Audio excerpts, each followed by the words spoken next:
different things that could actually mean, right?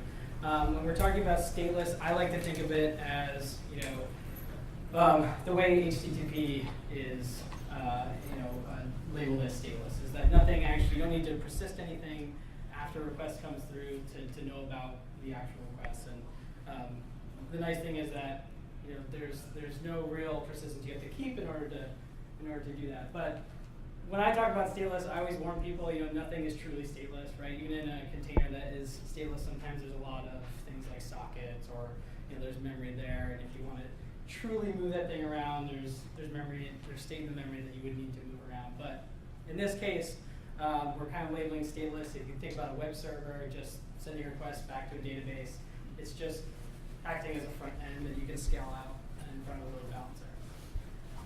So I'm talking about state. We're talking about things like databases, right? Running databases in your containers, running like large logs or message queues, those kind of things, where when a request comes into the container, you actually need to keep whatever the data is going into that container. And that's after the container's life cycle. So if that container dies, or it needs to move, or the host dies and the container's on, we want to make sure that your data is safe and we can move it to a safe location and bring it back up with no problem.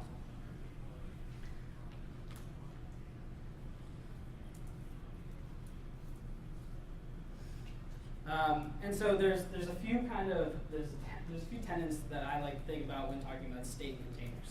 Is that containers should be portable even when they have state. So if you're familiar with the 12-factor app, right, this was not really a concern because state was managed outside in data services. And so we're kind of changing this to say that go ahead and run state inside your containers, and we'll be able to move that around because we want to be able to have data be a first-class citizen of the container world. Stateful things scale vertically, right, and stateless scale horizontally. But we want to again make that as flexible as possible.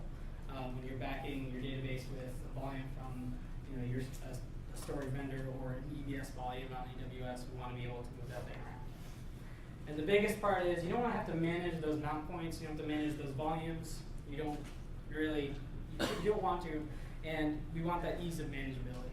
So we want to be able to move these things around and not really have to worry about waking up in the middle of the night to a pager going off and saying, oh, I gotta go fix something. So that's where Flocker comes in. And Flocker is a volume management container solution that allows you to run containers and applications with state. And so what that means is actually you can create, say, a MySQL or Mongo database inside a container. We automatically provision storage for you, give it to the container, and your app comes up, and we manage that container's still alive, and that when you move it, you don't have to worry about moving your data too.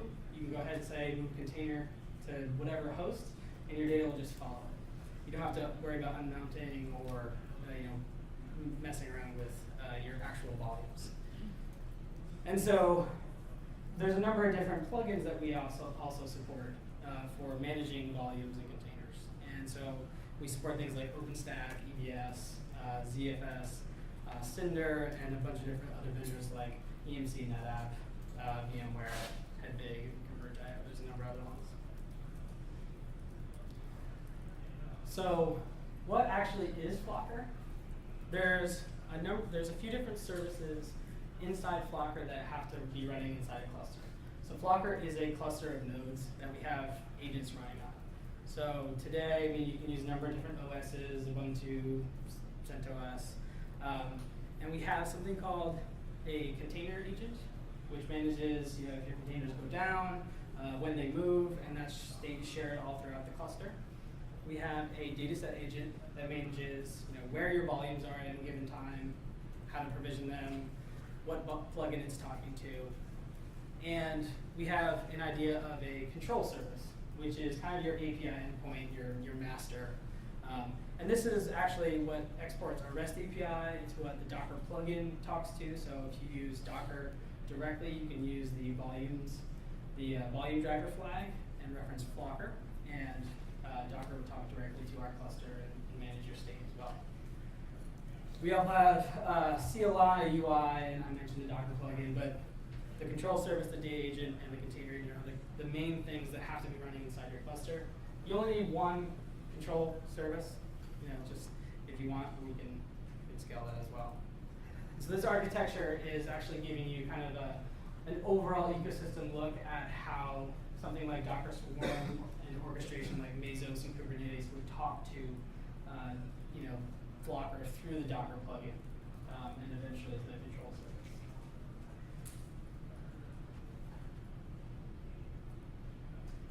So I'm going to take you through just kind of a user story of what happens when you want to provision a container with state, and what happens when you want to provision a volume to your container.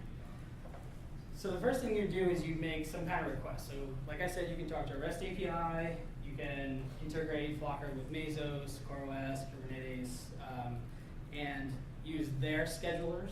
So you'd be able to schedule tasks, or in Swarm, you'd be able to just use Docker CLI like you normally would. Like I said, you can use the volume driver. And so when that actually happens, when you trigger that and just say, hey, orchestration thing, use Flocker, that's really all you need to give, other than a name of a volume, and that follows the Docker convention of a name and then a path.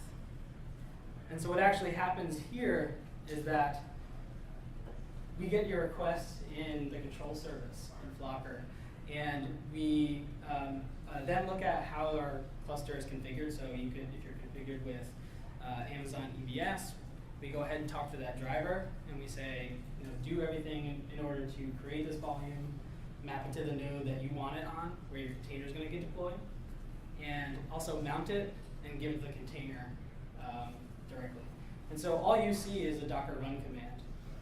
But what's actually happening is once your volume's up, once your container is up, your volume's already in your container, and you can write to it, like any other directory. It just looks like a directory. So the volume gets created, and it's given to the Docker container. And at this point, we've orchestrated everything for you. All you needed to do is pick a backend, essentially, and that's really what Docker's purpose is, right? And so this is really nice when you kind of have a bunch of different microservices. You have databases, and you have your scale-out front end, and they're all talking to it. But what's really interesting is when things go wrong with that container or the node that container's on, right? So how do you provide HA for your container that's running a database?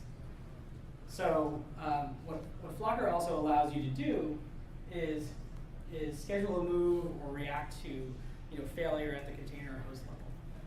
So if you wanted to move your container that had a volume attached to it, and I'm talking about there's an EBS volume to my container, or any other storage vendor that we have a plugin for, we can go ahead and either kill the host and have the scheduler pick up. So in Marathon, we actually have a demo.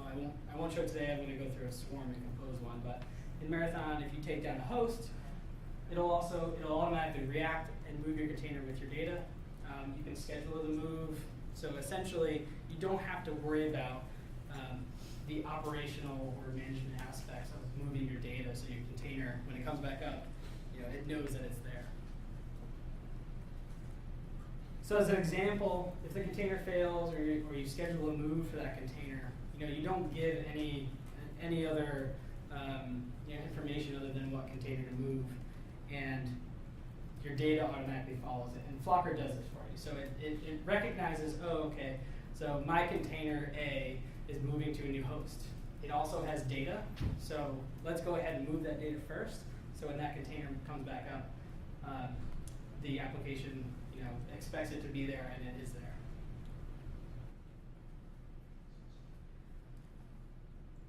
So there's a number of different kind of interesting pieces around those examples of moving your volumes and your storage with your containers, and kind of making that data be a first-class citizen for stateful applications. And so there becomes the need to not only provision state or something to write to in a container, but what kind of workload you are running inside a container. So do you have an SLA, right? Do you have a need for higher I/O or SSD over a spinning disk, right? And so at the Docker Hack Day recently, we did a proof of concept of what we call profiles. And profiles allows you to say, okay, I want to provision a container, but I need a gold volume. I need a gold standard of storage. And so this is up to essentially the storage providers that we integrate with to define what gold means. But if gold versus bronze, essentially gold could be SSD with a lot, like the max amount of I/O throughput, those kind of things. Bronze could be, I just don't care. I need something to write to. Give me the worst that you have. But it doesn't correlate to that exactly. And there's the batteries included come with gold, silver, bronze. And if you're familiar, with OpenStack, right, this is kind of a similar approach to providing you with a volume type is what it is in OpenStack. But the nice thing that we're doing is that we're trying to provide this as a batteries included approach, right? So Docker really likes this approach. So we're trying to follow that convention so that when you spin up our cluster, you don't have to define what is gold. You just go ahead and provision it. And it should be there already. There's no kind of operational aspect in the middle of it. The other portion is Flocker on its own is a really interesting project. It's open source. But it gets more interesting when you start to think about the ecosystem that Flocker can play in. And so when I talk about ecosystem, I'm talking kind of about the orchestration and scheduling aspects above it. So I mentioned CoreOS, Kubernetes, Docker Swarm, and a number of other ones like Mesos. Below it, right, the other side of the ecosystem is what kind of storage does Flocker work with? And so we have a growing list of partners that you can go ahead and use Flocker with. So that's easy as just installing the plugin, configuring it for your environment, and going your way.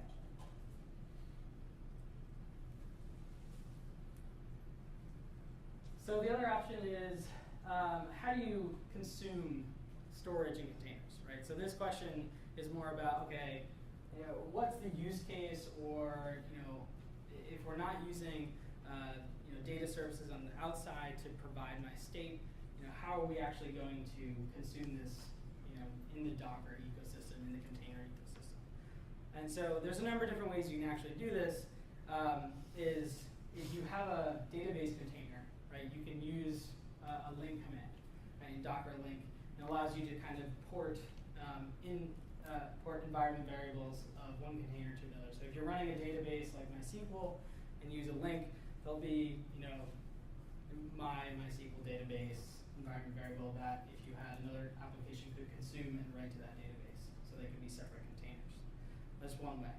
The other way is you don't normally want to open the exact port because there's a lot of port mapping in Docker, but this is just kind of a rudimentary example. If you ran MySQL in a container, you could expose the MySQL port and then tell your application that's running in another container to consume that, right? So you connect to MySQL as you would normally through that port.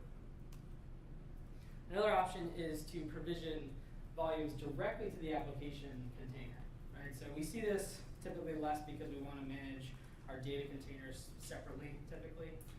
But sometimes we'll have the option to provision storage to the application that we want to run. So this is all in one container. And example of this could be a cache. Right? So the example I have up here is an Nginx cache for a web server. Right? You can go ahead and map your volume, whatever you're using in Flocker, into the data Nginx cache for an Nginx web server. And these are just kind of 3 simple examples of how you consume and can consume storage with both Docker and backed by Flocker. So there's not much of a difference how you would use volumes with us than anything else. And that's kind of the point, is that you don't really have to know we're behind provisioning your storage. It just works.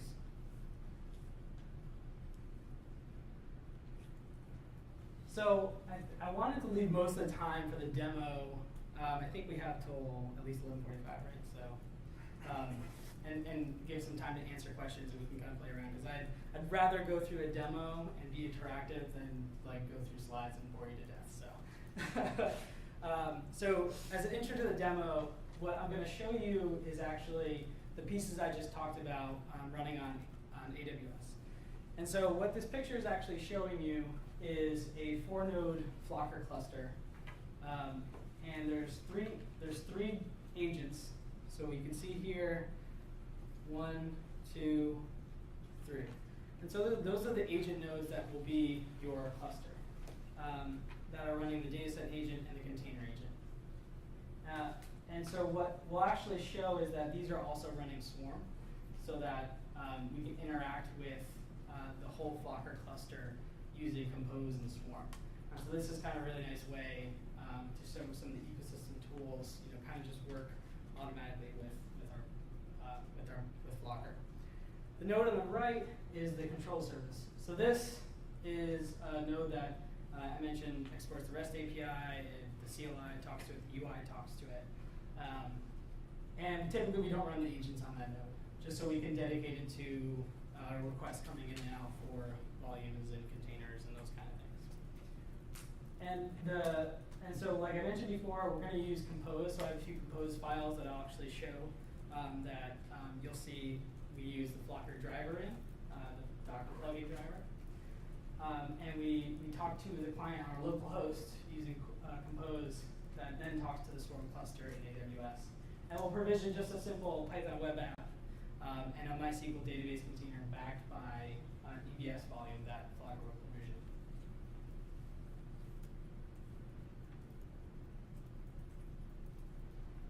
So I'm just going to give a slight introduction to how you would go about installing a demo like this or installing Flocker.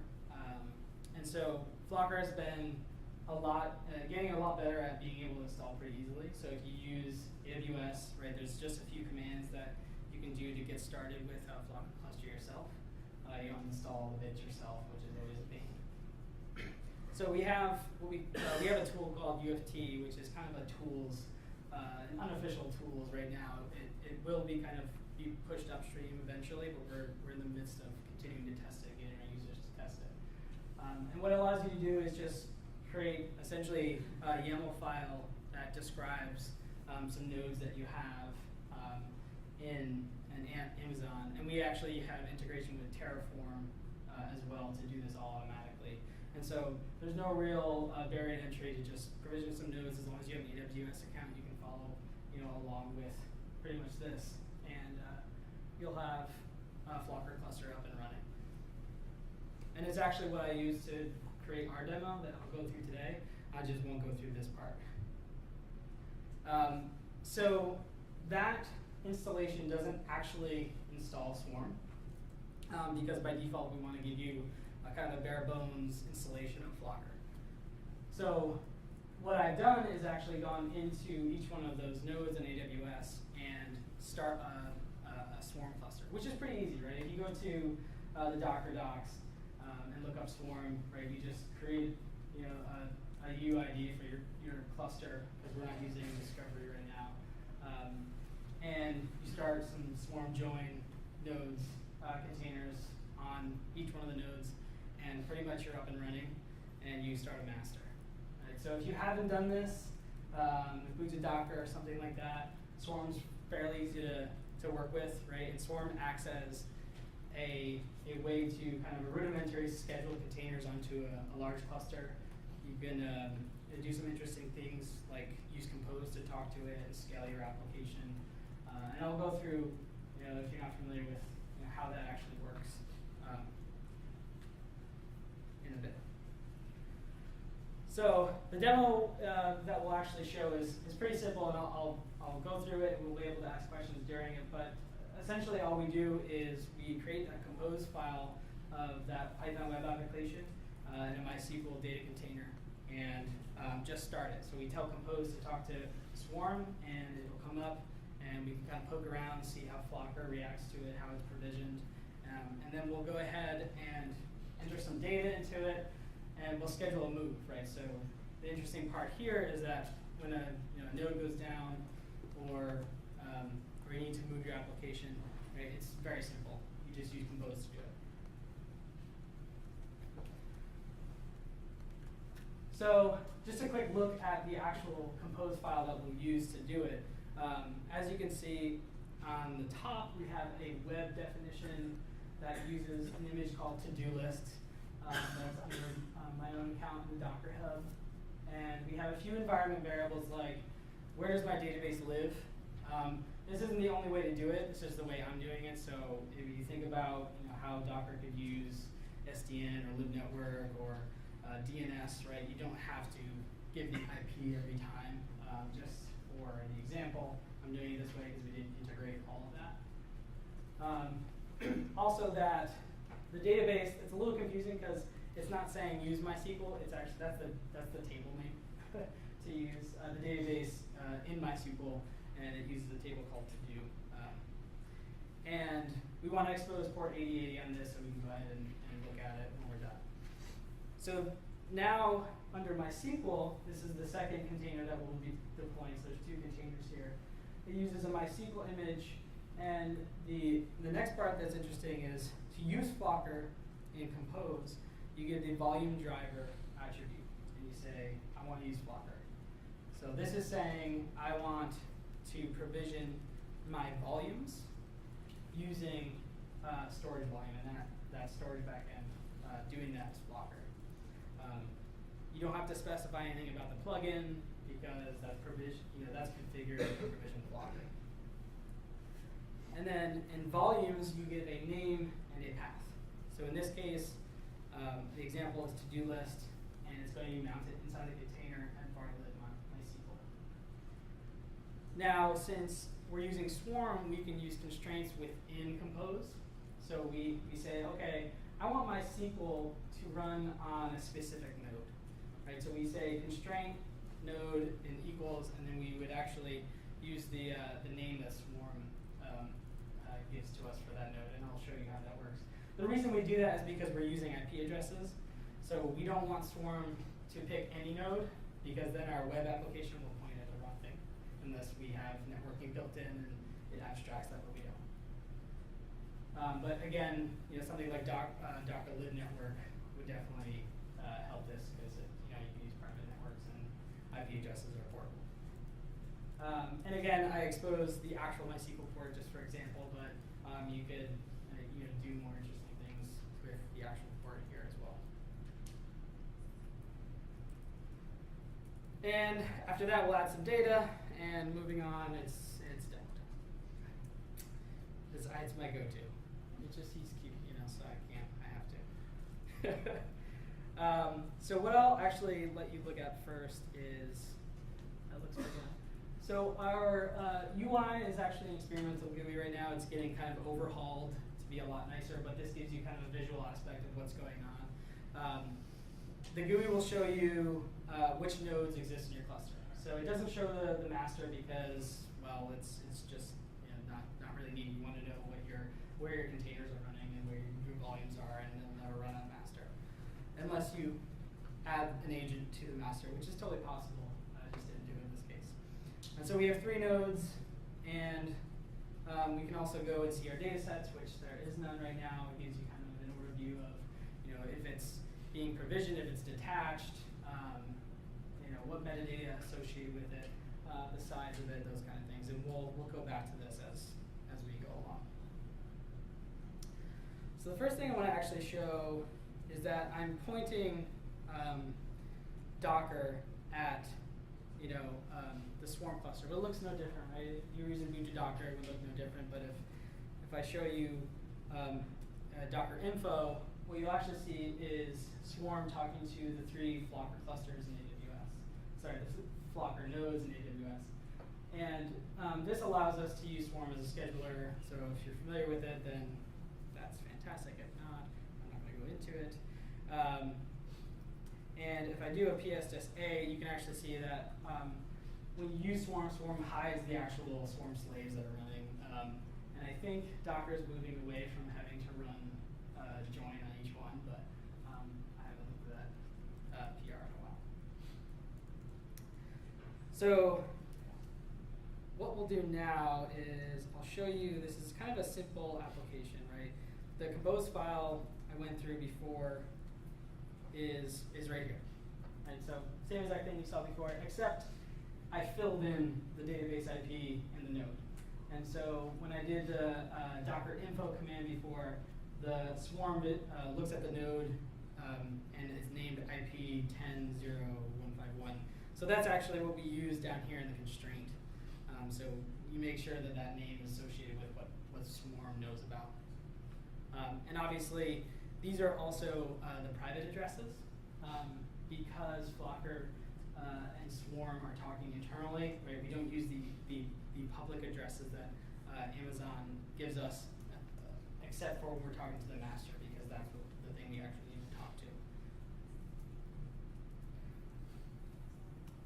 So again, I'll just kind of, I'll show you that the name of it here is what I used, or one of those. So I'm going to start a watch command over here. And what this is actually going to do is just watch what's going on with Flocker volumes. And so we'll go back to this, and this will actually show you that when we tell Compose to run our application, you'll see the different states that the volume actually goes through. And this is kind of the automation feature that Flocker provides. And so what I have here is just a simple script that uses Docker Compose. But I didn't want to type everything out, so I put it in the script. That's pretty typical. And it uses kind of a create or a kill, create, and up. So what we'll do is start that script. It'll see that there's no actual containers. It'll go ahead and try to start our to-do list. What you'll see is that it provisions a volume called to-do list demo. Right now it's attached because initially it's telling Amazon to say, hey, I need a volume named of this name. And I also need it attached to this host. So on the right you see the server that it's supposed to be connecting to. And now it changes to attached. As you notice, we didn't specify a size, so it just defaults to 75 gig. And that's done with Docker Ops. But now that's it, right? So what we actually can do here is do a Docker PS, right? So both of our containers are up. One of them is a MySQL container. The other is the to-do list.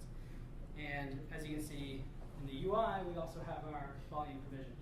So we just had a compose file, and we wanted some state to provision to our MySQL container. And that's pretty much how easy it is.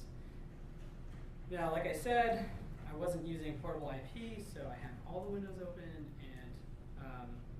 and the application is just a simple to-do list, right? So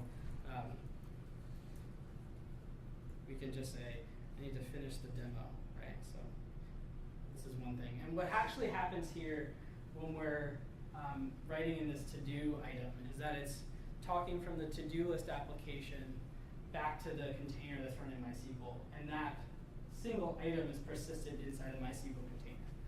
So we can go ahead and just add more items. Meet great people at container days, because you're all pretty great. And just for examples, now the interesting part here is that when we need to move a container or a node fails, we want to make sure our data that we wrote is safe, right? So we want to be able to move things around, and that automatically things pick up, move around, and go ahead and come up exactly how it was, right? So I have another script that's called move that just uses Docker Compose again to, it's literally just killing the containers and removing them. And so normally this would happen in Docker, and the data that you wrote to your MySQL database would go away because you're not using a persistence volume behind it, right? In this example, right, remember that the volume is created by AWS, given to the node your container is run on, and given to your container. What we're doing here is just remove the containers, right? We want the volume to stay, right? And even if your whole host came down, you're able to talk to AWS and say, okay, crap, this happened, so move it over here. And you don't actually have to do that. Flocker will do that for you. So if I run this move command, what you'll actually see happen is we'll compose this first, taking down the containers, including MySQL. It'll go into a detached state, and you'll also see the server change to a different node. So this is saying, okay, this volume should belong on a different server. And so when you're telling Docker that, essentially by running, the schedule telling this needs to move, or compose this needs to move because something crashed, and that's the kind of eventual state that the cluster, that is the Flocker cluster, will try to get to. Now reattached, and when I do a Docker PS, you can see that our MySQL node was originally on the 193 address, and now it's on the 211 address. Our front end also changed because Swarm decided to. Oh wait, did it change? I don't think it did. So as you can see, I refreshed the page that I had before, and our data is still there. So this is telling us that it's working. We moved around the volume, and there was no change, right? If there was a user using this, they might see a blip. It's the middle of the night, you're not getting out of bed, because things just kind of recover nicely. And so you can move things around, you can move containers. As long as you use the same image and it knows to use that volume, right? We reference the name inside the compose files, and we can see, that data is actually, kept safe. And we can go ahead and move it back if we want to, and it's just back and forth and back and forth.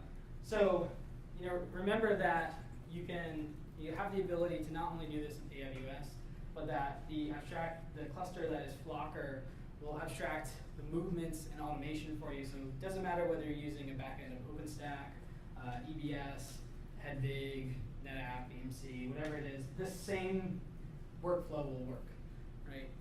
All that, the notion of having to provision storage, manage iSCSI or Fibre Channel or those kind of things in the back end, those are all in the plugins that we have with our partners, or plugins that we have for something like AWS. And just so you can see real quick, we moved it back, and it's all lovely, and we can add more data. Which is, it's a very simple example, but if you were to think about other applications like Elasticsearch, Cassandra, that use persistence in a more interesting way, right? Elasticsearch, you could provision volumes to each one of the nodes so that any data persisted to those applications would sit there. And then if your node went down in Elasticsearch, right, we could provision, we could move that node, that single node, and Elasticsearch would recover technically faster because it's not moving the data at the application layer, but it's just moving the pointer underneath, right? Cassandra, in theory, could work the same way, even though we haven't tested it. Just because there's, the application has to be aware, okay, if things go down, wait long enough to see if you can recover. Don't just start moving data, which is the thing with Cassandra if you've used it.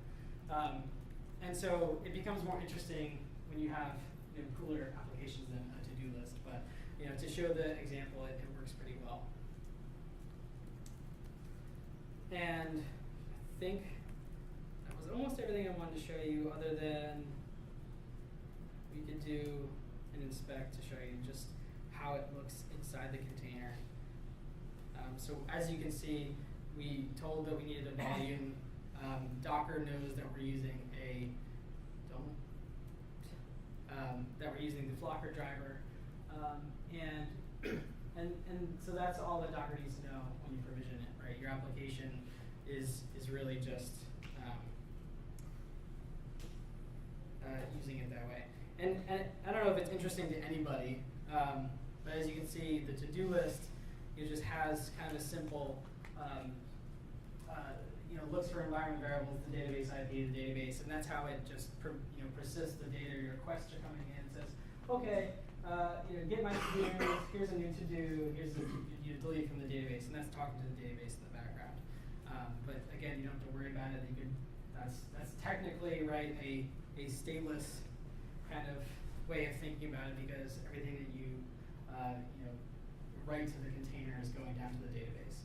So you have to think about how you design your applications, and so that's kind of a fundamental change, right, in the developer of that. If you have the power of using containers and what is stateful, what is stateless, right, it's kind of a change mentally in how you typically design the monolith in a single VM. And so this gives you kind of an operational benefit to managing things separately, the microservices aspects of design one team around your database workload, and manage your other stateless containers in a scale-out manner behind a load balancer, those kind of things.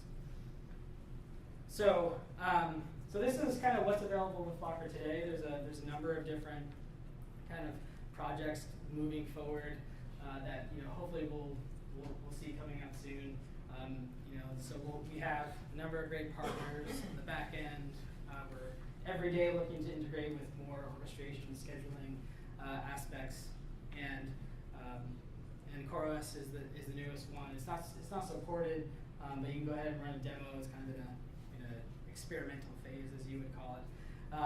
And Flocker is also running in production today. We do have a large production use case, and so it's being battle tested there, so you can kind of trust it a little bit.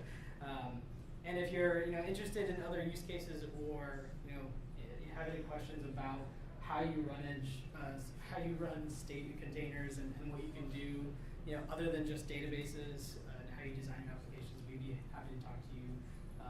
Also, we are open source, so please, if you're interested, go ahead and check it out. Go on our RSC channel, or go on GitHub, and please feel free to reach out on Twitter or anything else. So at this point, I'll open it up for questions. And here we go. We got a bunch of time. Go ahead. So let's say that we're using your database example. Yep. And so you have your actual database's data files on a volume. With Flocker, is there a good way for you to have some checks or some operations that would happen before you attach the volume to a container? Because let's say that you unmounted uncleanly versus cleanly, and if you have an unclean unmount, you might want to run fsec on the volume. You might want to do a database consistency check of some sort before you actually provide it back to your application. Right, and so we've gotten this question before, and what's interesting about this question is sometimes you want the platform to do something like that. Other times you would want to say, okay, in my Docker file, I would have a script that just checks, right, that directory or that volume to see if something went wrong, if it's dirty, and don't bring up your application if so. Right, so we want to kind of remain as agnostic as possible. Today, we don't do those checks at the platform level. We kind of expect the application layer to take care of that if you're going to do that. We are looking into, we've gotten that question before, to be able to do something like that as well. Well then, I guess just, can an application figure out whether the volume that it's mounting, whether it was last unmounted cleanly versus uncleanly? Because if you provide that, then somebody could have application logic that would respond appropriately. Sure, and so one of the things we've been looking at is how to provide more useful metadata on our cluster, right? So that could be an example of some metadata that is exposed at a REST API that a simple application could say, okay, I know I'm using Flocker, or Docker plugin could go ahead and make sure that it was unmounted cleanly the last time before it goes ahead and mounts it. If not, fail out, or don't let the user create that container. Again, I say that as we're looking at it, but it's a great question. We'll go here. So in your example, it seems like you were attaching the storage based off the name, which is IP, whatever it is. What other attributes are available for someone for you to sort of determine where to attach the storage to, if any? Right. So so when you provision storage with Flocker, you just reference the node, right? So Flocker will go ahead and provision to that node. Other than that, you can provide some metadata, which doesn't actually affect the provisioning step. other than you can use it to look at some information about the volume.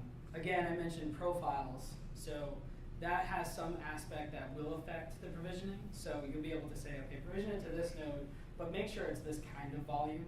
So I want an SSD with a certain amount of I/O, and so that will provision what type of volume, right? And some drivers you could kind of think this as an evolving step, because when you think about fault domains or regions, those kind of things, you can see those as kind of options. So in the Docker in 1.9, Docker volume, the ops, right? All those can just be passed to the Docker plugin.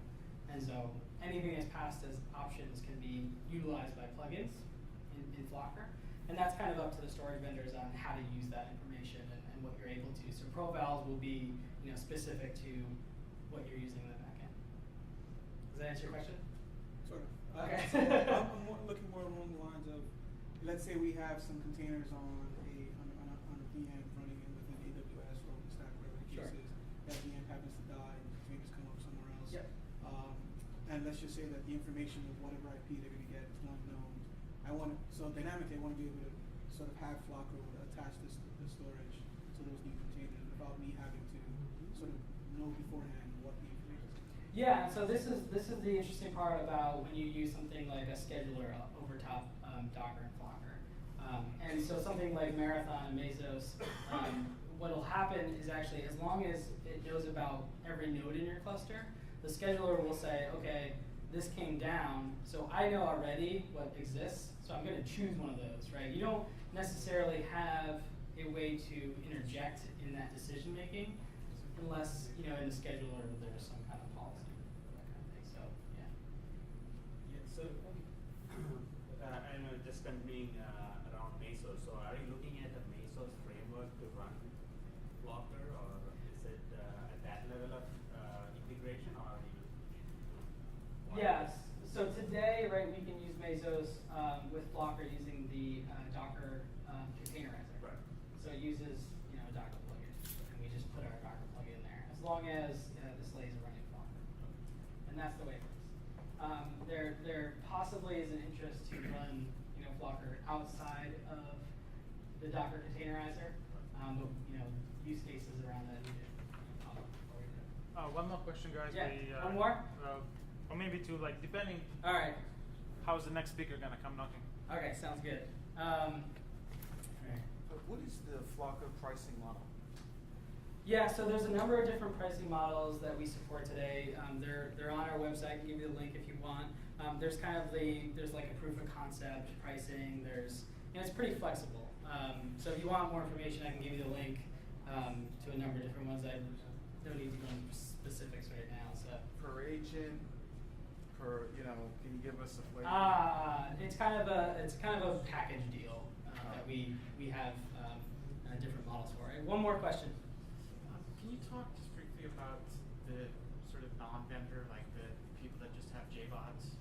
Sure. And so is ZFS finally off?